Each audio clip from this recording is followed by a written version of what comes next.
நம்முடைய மாநிலத்தை பொறுத்த வரைக்கும் விவசாயிகள் 60% பேர் இருக்கிறாங்க. விவசாயத்தை நம்பி இருக்கின்ற மக்கள் 60% பேர், 40% பேர் தொழிலை நம்பி இருக்கின்றாங்க. இந்த 60% மக்களும் அவள் இரவென்றும் பகலென்றும் வெயிலும் மழையும் பொருட்படுத்தாமல் ரத்தத்தை வேர்வையாக மண்ணிலே சிந்து உழைத்து பிழைக்கக்கூடியவர்கள் இந்த 60% மக்கள்.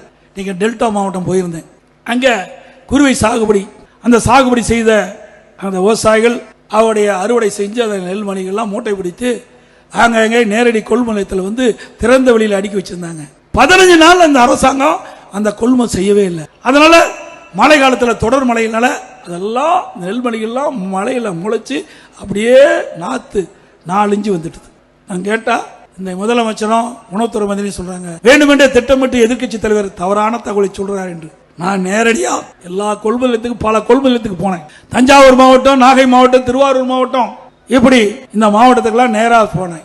மயிலாடுதுறை வரைக்கும் போனேன். திருவாரூர்ல இருந்து தஞ்சாவூர், திருவாரூர், நாகப்பட்டினம், மயிலாடுதுறை 4 மாவட்டத்தில் இருக்கின்ற நேரடி கொள்முதலுக்கு சென்று அங்க என்ன நிலைமைன்னு விவசாயிட்டு கேட்டு இருந்தேன். அப்போ விவசாயிகள் கண்ணீர் மல்க சொன்னாங்க, நாங்க 1 ஏக்கருக்கு 35,000 ரூபாய் செலவு செஞ்சு பயிர் நடவு செஞ்சு அறுவடை செஞ்சு கொண்டு வந்த நெல்லை முறையா கொள்முதல் செய்யல, இங்க நெல்லெல்லாம் முளைச்சு போச்சு. இன்னைக்கு தொடர் மழையில் காரணமாக நெல்லு குவியலா குவிச்சு வச்சிருக்கிறோம், அந்த நெல்லெல்லாம் அவிஞ்சு போச்சுன்னு எடுத்து காட்டினாங்க.